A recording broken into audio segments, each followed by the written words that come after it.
আমরা এখন আলোচনা করব এবং শিখব স্প্রেডশিট প্রোগ্রামটি নিয়ে। প্রথমে আসুন আমরা জানার চেষ্টা করি স্প্রেডশিটটি কি। স্প্রেডশিট হচ্ছে একটি ডকুমেন্ট যার মধ্যে ডাটাগুলো রো এবং কলামের ভিত্তিতে সাজানো হয়ে থাকে। এটি মূলত হিসাব নিকাশের কাজে ব্যবহৃত হয়। যেমন আপনারা মাসে কোন কোন খাতে কত আয় এবং কোন কোন খাতে কত ব্যয় তা প্রতিদিন হিসাব রাখতে পারেন। স্প্রেডশিট তথা মাইক্রোসফট অফিস এক্সেল 2007 প্রোগ্রামটি আমরা এখন শিখব। Topic spreadsheet Microsoft Office Excel 2007 lesson 4 part 1 video clip 1 video clip duration 18 minute. আমরা এখন শিখব মাইক্রোসফট অফিস এক্সেল 2007 স্টার্ট বা শুরু করা এবং এক্সিট বা বের হওয়া। এখন আসুন আমরা মাইক্রোসফট অফিস এক্সেল 2000 প্রোগ্রামটি স্টার্ট করি। এই প্রোগ্রামটি স্টার্ট করার জন্য আমাদেরকে মাউসের পয়েন্টারটি স্টার্ট বাটনের উপরে রাখতে হবে এবং মাউসের লেফট বাটন দিয়ে ক্লিক করতে হবে এবং আমরা দেখতে পাচ্ছি এখানে একটি স্টার্ট মেনু ওপেন হলো। এখন আমরা অল প্রোগ্রামসের উপরে মাউসের পয়েন্টারটি রেখে মাউসের লেফট বাটন ক্লিক করব এবং আমরা দেখতে পাচ্ছি এখানে অনেকগুলো আইকন দেখা যাচ্ছে, এগুলো হচ্ছে প্রোগ্রাম এবং এখানে কিছু ফোল্ডার দেখা যাচ্ছে। এই ফোল্ডারগুলোর মধ্যেই বিভিন্ন প্রোগ্রাম রয়েছে। আমাদের কাঙ্ক্ষিত ফোল্ডারটি হচ্ছে মাইক্রোসফট অফিস, অতএব আমরা মাইক্রোসফট অফিস ফোল্ডারের উপরে মাউসের পয়েন্টারটি রাখবো এবং মাউসের লেফট বাটন দিয়ে ক্লিক করব এবং আমরা দেখতে পাচ্ছি মাইক্রোসফট অফিস ফোল্ডারের ভেতরে অনেকগুলো প্রোগ্রাম রয়েছে। আমাদের কাঙ্ক্ষিত প্রোগ্রামটি হচ্ছে মাইক্রোসফট এক্সেল 2007, অতএব আমরা এই মাইক্রোসফট অফিস এক্সেল 2007 এর উপরে রেখে মাউসের পয়েন্টার দিয়ে ক্লিক করব এবং আমরা দেখতে পাচ্ছি যে মাইক্রোসফট অফিস এক্সেল 2007 প্রোগ্রামটি ওপেন হলো। এই প্রোগ্রামটি নিয়ে আমরা পরে আরো বিস্তারিত আলোচনা করব। এখন আসুন আমরা দেখি এই প্রোগ্রাম থেকে কিভাবে এক্সিট বা বের হতে হয়। এক্সিট বা বের হওয়ার জন্য দুটো পদ্ধতি রয়েছে। একটি হচ্ছে আপনারা দেখতে পাচ্ছেন এই ক্রস বাটনে মাউসের লেফট বাটন দিয়ে ক্লিক করলেই প্রোগ্রামটি ক্লোজ হবে এবং আমরা এই প্রোগ্রাম থেকে বের হতে পারবো। আরেকটি পদ্ধতি হচ্ছে এই অফিস বাটনের উপরে মাউসের লেফট বাটন দিয়ে ক্লিক করলে একটি ড্রপ ডাউন মেনু আমরা দেখতে পাচ্ছি। এই ড্রপ ডাউন মেনুর ঠিক ডান দিকে নিচে এক্সিট এক্সেল, এখানে ক্লিক করলেও আমরা এক্সেল প্রোগ্রাম থেকে এক্সিট বা বের হতে পারবো।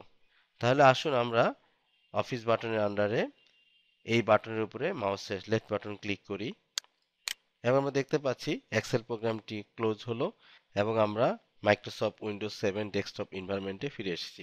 এখন আসুন আবার আমরা দ্বিতীয় পদ্ধতির মাধ্যমে এক্সিট করব, সেজন্য আমাদেরকে আবার মাইক্রোসফট এক্সেল প্রোগ্রামটি ওপেন করতে হবে।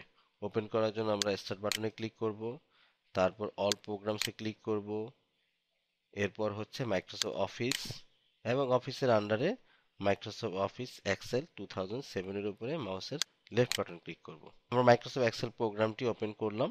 এখন আসুন আমরা মাইক্রোসফট এক্সেল প্রোগ্রাম থেকে এক্সিট করব। এক্সিট করার জন্য আমরা ঠিক এই ক্রস বাটনের উপরে মাউসের পয়েন্টারটি রেখে মাউসের লেফট বাটন ক্লিক করব এবং আমরা দেখতে পাচ্ছি এক্সেল প্রোগ্রামটি ক্লোজ হলো এবং আমরা মাইক্রোসফট উইন্ডোজ 7 অপারেটিং সিস্টেমের ডেস্কটপ এনভায়রনমেন্টে ফিরে এসেছি। আমরা এখন মাইক্রোসফট অফিস এক্সেল 2007 এর উইন্ডোর সাথে পরিচিত হব। এটি হচ্ছে মাইক্রোসফট এক্সেল প্রোগ্রামটির মেইন স্ক্রিন বা উইন্ডো। এখানে আমরা দেখতে পাচ্ছি একটি টাইটেল বার, এটি হচ্ছে টাইটেল বার।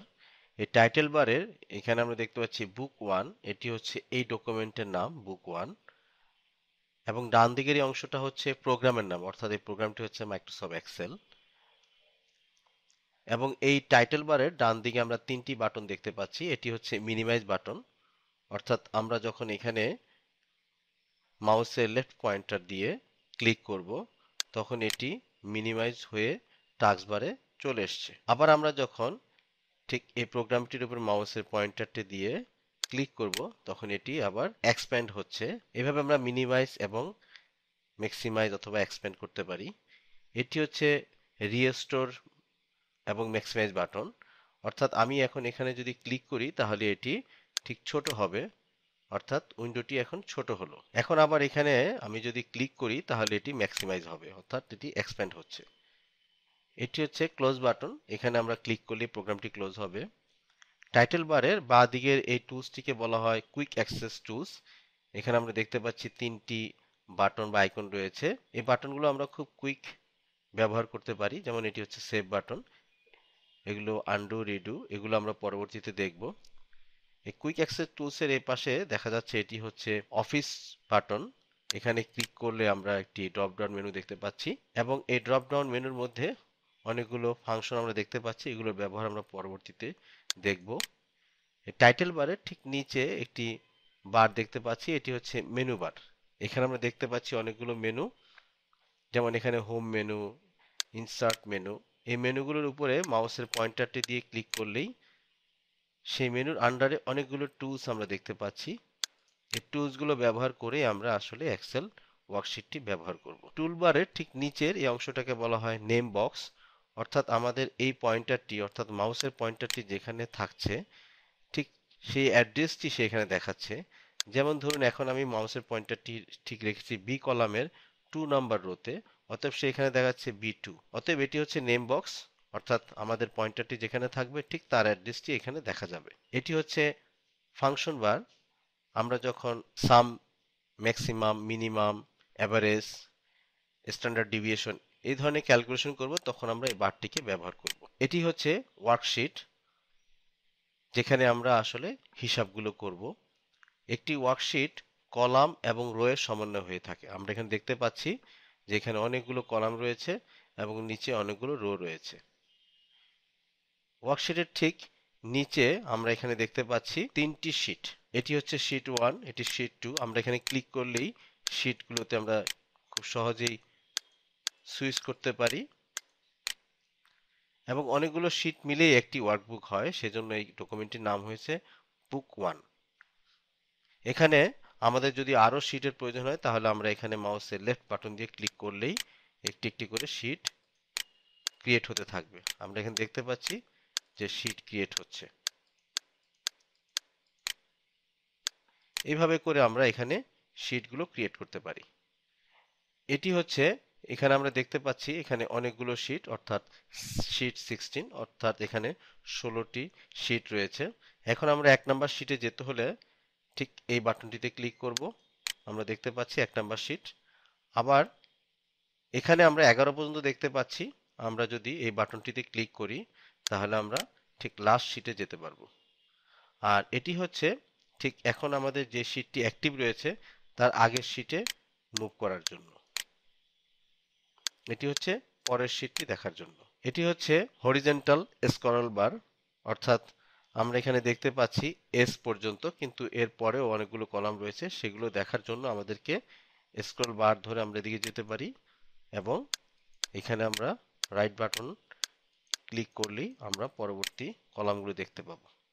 আবার লেফট অ্যারোতে ক্লিক করলেও আমরা এই কলামগুলো দেখতে পাবো।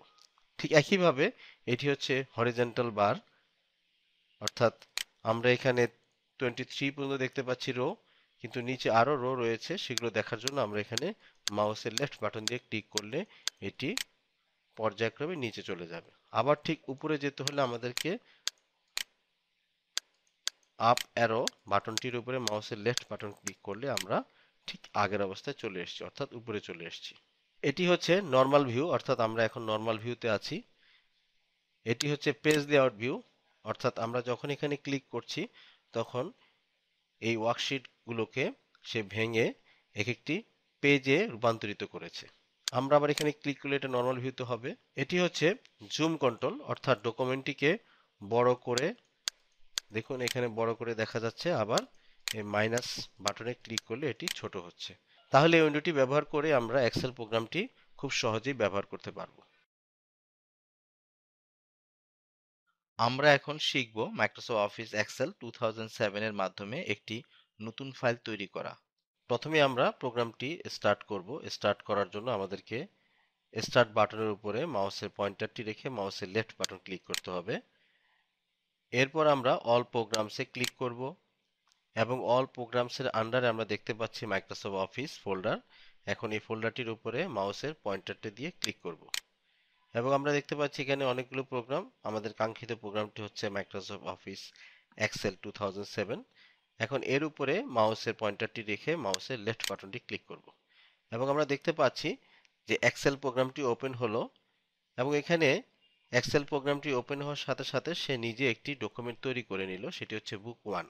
এখন আমরা এই ডকুমেন্টটিতেও কাজ করতে পারি অথবা নতুন আরেকটি ডকুমেন্ট তৈরি করতে পারি।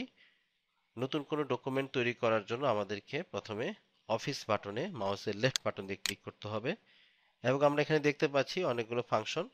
আমাদের কাঙ্ক্ষিত ফাংশনটি হচ্ছে নিউ। এখন আমরা এই নিউর উপরে মাউসের লেফট বাটনটি ক্লিক করব এবং নিউ ওয়ার্কবুক নামের একটি উইন্ডো ওপেন হলো এবং সেখানে আমাদের দেখাচ্ছে ব্ল্যাঙ্ক ওয়ার্কবুক। অতএব আমরা এটিকে সিলেক্ট করব মাউসের লেফট বাটন দিয়ে এবং এখানে আমরা দেখতে পাচ্ছি ক্রিয়েট বাটন। এখন আমরা এই ক্রিয়েট বাটনের উপরে মাউসের লেফট বাটন দিয়ে ক্লিক করব এবং আমরা দেখতে পাচ্ছি যে আমাদের এক্সেল প্রোগ্রামটির মধ্যে আরেকটি ওয়ার্কবুক ওপেন হলো। এটি হচ্ছে ওয়ার্কবুক 2, অর্থাৎ এর আগে যেহেতু একটি ওয়ার্কবুক 1 ছিল সেহেতু নতুন ডকুমেন্টটির নাম সে দিয়েছে বুক 2। এভাবে আপনি যতগুলি ডকুমেন্ট এখান থেকে ক্রিয়েট করবেন সে বুক 3, 4, 5 এভাবে করে সেটির নাম দিতে থাকবে। এখন ধরুন আমরা এখানে কিছু কাজ করতে চাচ্ছি, যেমন আমি একটি টেবিল তৈরি করব, সিরিয়াল নাম্বার, নেম, অ্যাড্রেস। এখানে ধরুন আমি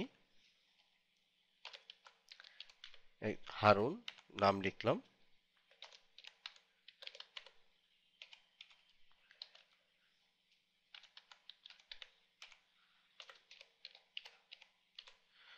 ধরুন এখানে আমাদের কাজটি শেষ হলো।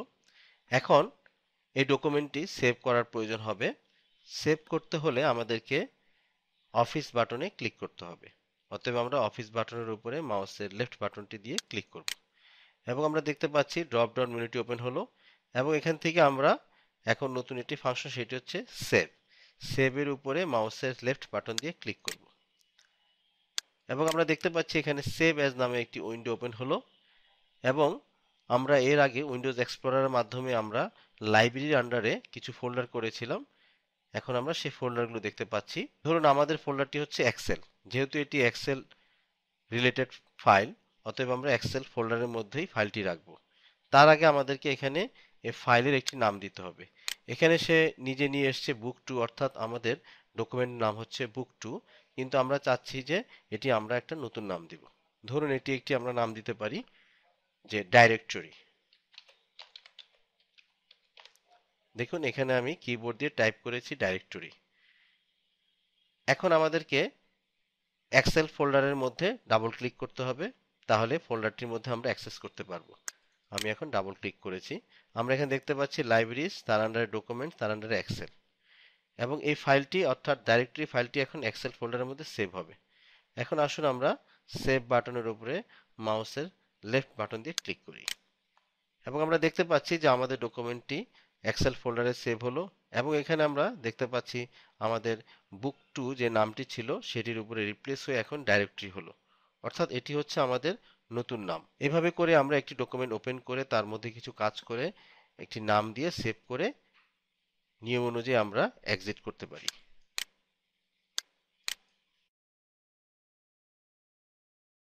আমরা এখন শিখব মাইক্রোসফট অফিস এক্সেল 2007 এর মাধ্যমে একটি ডকুমেন্ট ওপেন করা। ফাইলটি ওপেন করতে হলে আমাদেরকে প্রথমে প্রোগ্রামটি স্টার্ট করতে হবে। তাহলে মাইক্রোসফট এক্সেল প্রোগ্রামটি স্টার্ট করার জন্য আমরা স্টার্ট বাটনে ক্লিক করব, এরপর অল প্রোগ্রামসে ক্লিক করব, এরপর হচ্ছে মাইক্রোসফট অফিস এবং অফিসের আন্ডারে হচ্ছে মাইক্রোসফট অফিস এক্সেল 2007, এটির উপরে মাউসের লেফট বাটন দিয়ে ক্লিক করব এবং আমরা দেখতে পাচ্ছি প্রোগ্রামটি ওপেন হলো। এখন আমাদের পূর্বের বা আগের কাজ করা একটি ফাইল আমরা ওপেন করব এবং সেই ফাইলটির মধ্যে আবার নতুন করে কিছু এডিট করব। তাহলে ফাইলটি ওপেন করার জন্য আমাদেরকে অফিস বাটনে মাউসের লেফট বাটন দিয়ে ক্লিক করতে হবে এবং এখানে আমরা অনেকগুলো ফাংশন দেখতে পাচ্ছি। এখন আমরা ওপেন ফাংশনটির উপরে মাউসের লেফট বাটন দিয়ে ক্লিক করব এবং আমরা দেখতে পাচ্ছি এখানে আমাদের যে ফোল্ডারগুলো রয়েছে, আমাদের কাঙ্ক্ষিত ফোল্ডারটি হচ্ছে এক্সেল। অতএব আমরা এক্সেলের উপরে মাউসের পয়েন্টারটি রেখে মাউসের লেফট বাটন দিয়ে ডাবল ক্লিক করব এবং আমরা দেখতে পাচ্ছি কিছুক্ষণ আগে আমরা ডাইরেক্টরি নামে একটি নতুন ফাইল তৈরি করেছিলাম সেই ফাইলটি দেখা যাচ্ছে। এখন আমরা সেই ফাইলটিকে মাউসের লেফট বাটন দিয়ে সিলেক্ট করব এবং ওপেন বাটনের উপরে মাউসের লেফট বাটনটি রেখে ক্লিক করব এবং আমরা দেখতে পাচ্ছি যে ফাইলটি ওপেন হলো। এখানে একটু আগে ছিল বুক 1, এখন এটি হচ্ছে ডাইরেক্টরি, অর্থাৎ আমাদের ডাইরেক্টরি ফাইলটি ওপেন হলো। এখন ধরুন এখানে আপনি নতুন করে কিছু এডিট করতে পারেন, অর্থাৎ নতুন ডাটা এন্ট্রি করতে পারেন। ধরুন আমি এখন কিবোর্ড দিয়ে এখানে 3 টাইপ করছি, তারপরে